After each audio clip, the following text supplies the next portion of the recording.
जय जय रघुवीर समर्थ. शुका सारिखे पूर्ण वैराग्य ज्याचे, वसिष्ठा परिज्ञान योगेश्वराचे, कवी वाल्मिका सारिखा मान्यैसा, नमस्कार माझा सद्गुरु रामदासा. मला वाटते अंतरित्वा वसावे, तुझ्या दासबोधास त्वा बोधवावे. अपत्या परिपाजवी प्रेमरसा, महाराज या सद्गुरु रामदासा. गुरुर्ब्रह्मा गुरुर्विष्णुर्गुरुर्देवो महेश्वरः, गुरु साक्षात् परम ब्रह्म तस्मै श्री गुरवे नमः. जय जय रघुवीर समर्थ. दशक 12 समास 2 प्रत्यय निरूपण. ऐका संसारासी आले हो, स्त्री पुरुष निस्पृह हो, सुचितपणे पाहो अर्थांतर. काय म्हणते वासना, काय कल्पिते कल्पना, अंतरीचे तरंग नाना प्रकारे उठती. फार सुंदर समास आहे. या समासामध्ये समर्थांनी मानवानी अंतरपरीक्षा करायला हवी, विवेकी असायला हवं, याच्यावर भर दिलेला आहे. प्रपंच काय किंवा परमार्थ काय, प्रत्ययाच्या ज्ञानालाच खरं महत्व आहे. पुस्तकी ज्ञानाला गौणत्व आहे. हे ज्याच्यातून समर्थांनी आपल्याला प्राधान्याने सांगितलेलं आहे. समर्थ म्हणतात की संसाराला तुम्ही आलेले आहात तुमच्या वासनांच्या प्रभावामुळं. तुम्ही ओढले गेलेले आहात. त्यात स्त्री आहेत, पुरुष आहेत, गृहस्थ आश्रमाचा त्याग केलेले निष्प्रह सुद्धा अजून त्या संसारात आहेत. तर तुम्ही थोडा अर्थाकडे लक्ष द्या, असं समर्थ म्हणतात. तुमची वासना काय म्हणते, कल्पना कशा आतमध्ये प्रकट होतात, आणि हे सगळे उठणारे तरंग आहेत अंतरंगातले. हे तरंग तुम्हाला कुठलं कार्य करायला प्रवृत्त करतात. इकडं बघा. सामान्य माणसाला बरं खावं, बरं जेवावं, चांगलं अंगावर वस्त्र असावं आणि मनासारखं सगळं सुखसोयींनी परिपूर्ण असं जीवन असावं असं वाटतं. खरं असं मनोगत जरी असलं तरी तसं काही घडताना दिसत नाही. कारण चांगलं होत असतानाच अकस्मात काहीतरी वाईट घडतं, विचित्र घडतं, आणि आतापर्यंत सुखाचा अनुभव घेणारा मी अचानक दुःखभागी बनून जातो. हे असं घडताना दिसतं खरं. आणि जगामध्ये एक सुखी आहे तर दुसरा दुःखी आहे. पर दुसरा दुःखी आहे हे पाहून काही सुखी होणार आहेत, आणि काही लोकांना सुखी पाहून काही लोक दुःखी होणार आहेत, असंही आहे. तेव्हा कोण सुखी आहे, कोणी दुःखी आहे, तर हे का घडतं?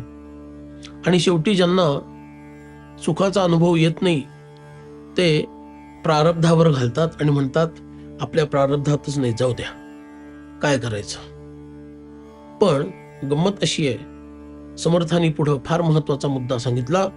अचूक यत्न करवेना, म्हणून केले ते सजेना, आपला अवगुण जाणवेना काही केल्या. प्रारब्धावर घालण्याच्या आधी माणसानं हे तपासून बघावं की खरंच मला जे मिळवायचं आहे, साधायचं आहे, त्याच्यासाठी जो अचूक प्रयत्न आहे, नुसता प्रयत्न पुरेसा नाहीये, घोर मेहनत कामाची नाहीये, अचूक प्रयत्न हवा. म्हणून हार्डवर्क आणि स्मार्ट वर्क असे सध्या 2 शब्द वापरले जातात. आणि असं म्हटलं जातं की don't be hard worker but be a smart worker. तर ते स्मार्ट वर्किंग म्हणजेच अचूक यत्न आहे. तो अचूक यत्न करता आला पाहिजे, आणि म्हणून तो अचूक यत्न करवत नाही, आणि म्हणून केलं तर सजत नाही. हिंदू धर्मशास्त्रामध्ये दैववादाला सुद्धा काहीतरी स्थान आहे. समर्थ काही त्याला नाकारत नाहीत. पण तो कधी तुम्ही तुमचे 100% दिल्यानंतर सुद्धा जर एखादी गोष्ट घडली नाही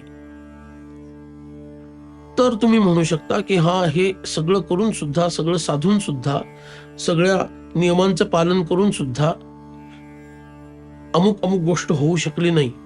मग मी हे म्हणू शकतो एक वेळ की नाही, हे दैवाधीन आहे, भगवंताला हे मान्य नाहीये, म्हणून ते होत नाहीये. पण हे तेव्हा म्हणावं, आधी नाही म्हणावं. म्हणून समर्थ सांगतात अचूक यत्न करवेना, म्हणून केले ते सजेना, आणि आपला अवगुण जाणवेना काही केल्या. मी कुठंतरी चुकत आहे हेच कळत नाही. आणि हे न कळणं हे सगळ्यात दुर्दैवाचं लक्षण आहे. आणि मग समर्थ म्हणतात, अरे ज्याला आपली चूक स्वतःची कळत नाही त्याला दुसऱ्याचं काय बरोबर आणि चूक कळणार आहे. त्यामुळं न्याय अन्याय या बाबतीमध्ये सगळे लोक अचूक निर्णय न घेऊ शकल्यामुळं दैन्यवाणे झाल्यासारखे होतात.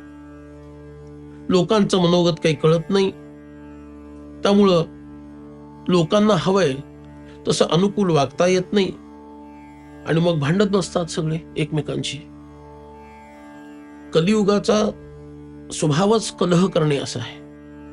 आणि मूर्खपणे लोकी नाना कलह उठती, नाना प्रकारचे कलह सुरू आहेत. आज सुद्धा पहा, युक्रेनची तो रशिया लढतोय, अमेरिका त्या इराणशी लढतोय. नाना पद्धतीनं भांडाभांडी सुरूच आहे. देश देशांशी लढतायत, माणसं माणसांशी लढतायत, प्राणी प्राण्यांशी लढतायत. एकमेकांशी प्रेमाने कोणीच वागत नाही, कारण विवेक फार कमी लोकांपाशी असतो. म्हणून समर्थ विवेकावर भर देतात, एकमेकांना मारतात, एकमेकांना मारून श्रम प्राप्त करतात आणि अचूक प्रयत्नापासून ते दूर पडतात. ऐसे नव्हे वर्तणूक, परीक्षावे नाना लोक, समजले पाहिजे नेमकं ज्याचे त्यापरी. आणि म्हणून नेमकं काय आहे हे समजलं पाहिजे. लोकांची परीक्षा अचूक करता आली पाहिजे की कोण कुठल्या पद्धतीनं वागतो, कुणाच्या मनोकामना काय आहेत, कुणाच्या ओठावर काय पण पोटात काय आहे, हे सगळं नीट समजलं पाहिजे. त्याच्यासाठी निरीक्षण शक्ती सूक्ष्म पाहिजे, तीक्ष्ण पाहिजे. मग काय करायचं? शब्द परीक्षा, अंतरपरीक्षा. काही एक कळे दक्षा, मनोगत नतद्रक्षा काय कळे. जो नतद्रष्ट जन्माला आलेला आहे त्याला ह्यातलं काय कळणार आहे. पण जो दक्ष आहे, जो जागा आहे, त्याचं चौफेर लक्ष आहे, ज्याचा विद्याव्यासंग उत्तम आहे, अनुभव गाठीशी आहे, त्याला मात्र दक्षपणे शब्द परीक्षा करता येते, अंतरपरीक्षा करता येते. काही लोक अस्पष्ट बोलतात, काही लोक थोडे खड्या शब्दात बोलतात, काही लोक मृदू शब्दात बोलतात, पण त्याच्या बोलण्यामागचा हेतू काय आहे हे कळणं याला शब्द परीक्षा असं म्हणतात. तो किती अस्खलित बोलला किंवा किती अडखळत बोलला ही शब्द परीक्षा नाहीये. एखाद्याच्या बोलण्यातून त्याला काय मांडायचं आहे नेमकं हे कळणं याला शब्द परीक्षा म्हणतात. आणि अंतरपरीक्षा म्हणजे त्याच्या अंतरंगात काय चालू आहे, नेमकं त्याला काय वाटत आहे, नेमकी त्याची मनोकामना काय आहे, ही अंतरपरीक्षा ही सुद्धा कळली पाहिजे. दुसऱ्यास शब्द ठेवणे, आपला काही पक्ष घेणे, पाहू जाता लौकिक लक्षणे बहुतेक ऐसी. सर्वसामान्य माणूस कसा वागतो? दुसऱ्याला नावं ठेवायची आणि स्वतःची बाजू घ्यायची. तीच चूक आपण केली असेल तर त्याला परिस्थिती कारणीभूत दाखवायची आणि असं असतं, असं नसतं तर मी असं वागलो नसतो असं सांगायचं. हाच सामान्य लोकांचा परिपाठ आहे. पण लोकांनी जर आपल्याला उत्तम व्यक्ती आहे असं म्हणायचं असेल, हा एक उत्तम महंत आहे असं लोकांनी म्हणायचं असेल, तर त्या माणसाला समाजाचं सोसावं लागतं. त्याचं उलट सुलट वागणं, त्याचं म्हणजे समाजाकडून होणारा विरोध, समाजाकडून होणारी स्तुती, या सर्व बाबतीमध्ये तटस्थपणे त्याला वागावं लागतं. आणि त्यानंतर जेव्हा लोकांना समजतं की हा खरंच एक चांगला कार्यकर्ता आहे, निस्वार्थ आहे, प्रेमानं काम करणार आहे, लोकांसाठी काम करणार आहे, मग ते लोक तुमच्या प्रेमात पडतात आणि मग ते तुम्ही म्हणाल तसं वागायला सुरू करतात. आपणास जे मानेना तेथे कदापि राहावेना, उरी तोडून जावेना कोणी एके, बोलतो खरे चालतो खरे, त्यास मानती लहान थोरे. न्याय अन्याय परस्परे सहजची कळे. एखादी गोष्ट अमान्य झाली तर तिथं एक क्षण सुद्धा थांबावंसं वाटत नाही. पण खरा नेता कोण आहे जो विपरीत मत मांडलं तरी शांतपणे ते ऐकून घेतो, लोकांच्या अंतरंगामध्ये शिरून ते विपरीत मत कसं चुकीचं आहे हळूहळू हळूहळू त्यांना ते समजावून सांगतो आणि त्यानंतर तो त्यांचं मन उकलतो आणि मग वागताना आणि बोलताना दोन्ही त्याचं एकमत असतं. जसं बोलतो तसंच चालतो, जसं चालतो तसंच बोलतो. हे जेव्हा लोकांच्या लक्षात येतं तेव्हा लहान काय आणि थोर काय सगळे त्याला मान देतात, सन्मान करतात आणि मग तो लोकनेतृत्व प्राप्त करतो. आणि लोकांना जोपर्यंत कळत नाही तोपर्यंत विवेके क्षमा जो न करी तेणे करिता बराबरी होत जाते. लोकांना काही गोष्टी समजायला वेळ लागतो, काही गोष्टी समजायला वेळ लागतो. जसं की आपण पाश्चिमात्यांच्या प्रभावाखाली आहोत हे स्वतंत्र भारतातल्या लोकांना समजायला किती वर्ष गेली. किती वर्ष निघून गेल्यानंतर, स्वातंत्र्य मिळून सुद्धा 50-60 वर्ष निघून गेल्यानंतर सुद्धा आमच्या लोकांना समजलं नव्हतं की अजून आम्ही पाश्चात्यांच्याच प्रभावाखाली आहोत, त्यांच्याच नीतींचा अवलंब करत आहोत. हळूहळू समाजमन तयार झालं आणि आता हिंदू संस्कृतीला प्रमाणभूत धरेल असंच नेतृत्व आम्हाला राजकीय चालेल या भूमिकेपर्यंत हा देश येऊन पोहोचला. म्हणून लोकांना समजायला वेळ लागतो, तोपर्यंत विवेकानं त्यांना क्षमा केली पाहिजे. हे ज्याला करता येत नाही तो एकाकी पडतो आणि त्याचं नेतृत्व हे चालत नाही. म्हणून त्याला एक उदाहरण दिलं समर्थांनी, जवरी चंदन झिजेना तवरी सुगंध कळेना. लाकूड इतर झाडाचं आहे आणि चंदनाचं आहे, फरक कधी कळणार? ते घासल्यानंतर. चंदन घासल्यानंतर त्याचा सुगंध सगळीकडे दरवळतो आणि मग ते चंदन आहे हे लक्षात येतं. तसं खऱ्या नेत्याला खूप झीज सोसावी लागते. ती झीज सोसल्यानंतर त्याचा मोठेपणा सगळ्या जगाच्या समोर प्रकट होतो. म्हणून जब उत्तम गुण न कळे तो या जनास काय कळे, उत्तम गुण देखता निवळे जगदंतर. म्हणून त्याच्यातील उत्तम गुण जगासमोर यायचे असतील तर त्याला झीज सहन करावी लागते आणि लोकांसाठी झटावं लागतं. आणि हे झटता झटता झटता त्याच्यातील अनेक सद्गुण लोकांच्या समोर प्रकट होतात आणि मग त्याच्यातील ते सद्गुण प्रकट झाल्यानंतर मग लोक त्याला मान द्यायला लागतात. जगदांतर निवळत गेले, जगदांतर सख्य झाले, मग जाणावे वोळले विश्वजन. आणि मग जेव्हा जगाला, या सगळ्या मनुष्य समाजाला त्याचं मोठेपण कळतं तेव्हा त्यांचं मन शुद्ध होत जातं आणि मग सगळं विश्व त्याच्या मागं लागतं. जनी जनार्दन वोळला म्हणजे प्रसन्न झाला. म्हणून या जनसंमर्दामध्ये असणारा जो जनार्दन परमात्मा आहे तोच जणू काही याच्यावर प्रसन्न होतो. मग काय उणे तयाला, मग जगात त्याला काय कमी पडणार आहे? राजी राखावे सकळाला कठीण आहे.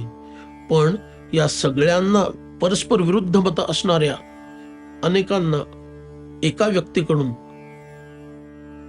आपलंसं करून घेणं हे फार कठीण काम आहे, पण ते एखाद्याला जमू शकतं. नियम त्यातला हाच, पेरले ते उगवते, उसणे द्यावे घ्यावे लागते, वर्म काढता अभंग ते परांतर, लौकिकी बरेपण केले तेने सौख्य वाढले, उत्तरासारखे आले प्रत्युत्तर. हे अवघ्या आपणापासी येथे बोल नाही जनासी, शिकवावे आपल्या मनासी क्षणक्षणा. इथं जर तुम्ही संयमानं राहाल, प्रेम पेराल तर प्रेमाचं झाड उगवेल, द्वेष पेराल तर द्वेषाचं झाड उगवेल. म्हणून माणसानं हे लक्षात ठेवावं की त्यांनी प्रेमाची इन्व्हेस्टमेंट करावी, त्याचं फळ कालांतरानं त्याला तसंच अनुकूल मिळणार आहे. आणि इथं वाणीचा फार महत्वाचा मुद्दा समर्थांनी सांगितला की लोकांशी बोलताना खूप संयमानं, त्यांचं वर्म निघणार नाही अशा पद्धतीनं या लोकनेत्यानं वागलं पाहिजे, जेणेकरून लोक प्रसन्न होतील, ते कुणावर चिडणार नाहीत. पण कधी कधी अशी परिस्थिती येते की फारच दुष्ट आणि दुर्जन तुमच्या समोर येतो, त्यावेळेला काय करावं? खळ दुर्जन भेटला, क्षमेचा धीर बुडाला. आता मात्र शांत बसणं शक्य नाही. इतकं तो वाटेल तसं उलटसुलट काहीतरी बडबडायला लागला. आता काहीतरी बोलायला पाहिजे, नाही तर याला ठोकलं तरी पाहिजे. अशी जेव्हा स्थिती निर्माण होईल तेव्हा तरी मौनेची स्थळत्याग केला पाहिजे साधके, असं समर्थ सांगतात. तर साधक वृत्तीचा जर हा महंत असेल तर त्यानं काहीही न बोलता ते स्थान सोडून जाऊन दुसरीकडे आपली साधना सुरू करावी. साधना करणं महत्वाचं आहे. त्या खळदुर्जनाला शहाणं करणं हे तुमचं काम नाहीये. ते ज्याचं आहे त्याच्यावर सोपवा. कदाचित त्याला पुढल्या जन्मी कळणार असेल, पण तुम्ही स्वतःची शांती, तुम्ही स्वतःचा संयम नष्ट व्हावा असं काहीही पाऊल उचलू नका, असं समर्थ सांगतात. आणि मग पुढे ते म्हणतात, लोक नाना परीक्षा जाणती, अंतरपरीक्षा नेणती, तेणे प्राणी करंटे होती, संदेह नाही. लोकांना अनेक प्रकारच्या परीक्षा माहिती आहेत. बाहेरच्या अनेक गोष्टींच्या परीक्षा, वस्तूंच्या, व्यक्तींच्या, परिस्थितींच्या अनेक परीक्षा माहित असतात. पण माझ्या आत काय चाललेलं आहे, मी कसा आहे, हेच माहिती नाही. माझा काम किती आहे, क्रोध किती आहे, लोभ किती आहे, माझ्यात मदमत्सर किती आहे, हेच मला माहिती नाही. असं असेल तर काय उपयोग आहे. म्हणून ज्याला अंतरपरीक्षा करता येते तोच खरा काय आहे, शहाणा आहे, असं समर्थांनी सांगितलं. आपल्याला मृत्यू येणार आहे, म्हणून कोणी कधीही मरू शकतो. त्यामुळं हा मनुष्य वाईट होता असं कोणी म्हणता कामा नये. अशा पद्धतीनं माणसाने सदैव चांगलंच वागत राहावं. हे विवेकाचं लक्षण सांभाळणं अत्यंत कठीण आहे. थोर लहान समान आपले पारखे सकळ जन, चढते वाढते संविधान करिता बरे. कोणी एखादा थोर व्यक्ती असेल, कोणी सामान्य असेल, कोणी जवळचा, कोणी दूरचा, हे जरी असलं तरी सगळ्यांची उत्तम पद्धतीनं आचरण ठेवणं आणि आपली पारमार्थिक उन्नती वाढवत नेणं, ऊर्ध्व दिशेला नेत जाणं, हेच खरं काय आहे, विवेकाचं लक्षण आहे. हे सातत्यानं करायला हवं. दुसऱ्याचं जर बरं केलं तर आपलंही बरं होतं, हे प्रत्यक्ष आपल्याला पाहून माहिती आहे. मग आता काय वेगळं सांगायची गरज आहे. आणि म्हणून समर्थ या समासाचा समारोप करतात की हरिकथा निरूपण बरेपणे राजकारण, प्रसंग पाहिल्या विण सकळ खोटे. हरिकथा निरूपण म्हणजे परमार्थातला प्रांत असो किंवा बरेपणे राजकारण, व्यवहारातील राजनीती असो, राष्ट्रकारण असो, हे कोणताही प्रांत असो, या दोन्ही ठिकाणी जर परिस्थितीनुसार तुम्हाला योग्य निर्णय घेता आला नाही, समयोचित आचरण करता आलं नाही, तर तुमचं ते वागणं व्यर्थ आहे. तो परमार्थ व्यर्थ आहे, तो व्यवहार व्यर्थ आहे. म्हणून विद्या उदंड शिकला, प्रसंगमान चुकतच गेला, तरी मग तये विद्येला कोण पुसे.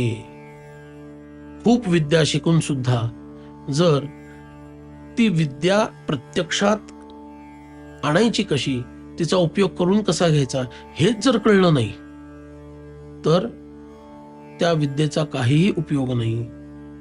म्हणून फक्त विद्या उदंड शिकून पुरेसं नाहीये, तर त्या विद्येचा समयोचित, कालोचित सुप्रयोग करता येणं हे त्याहून जास्त महत्वाचं आहे.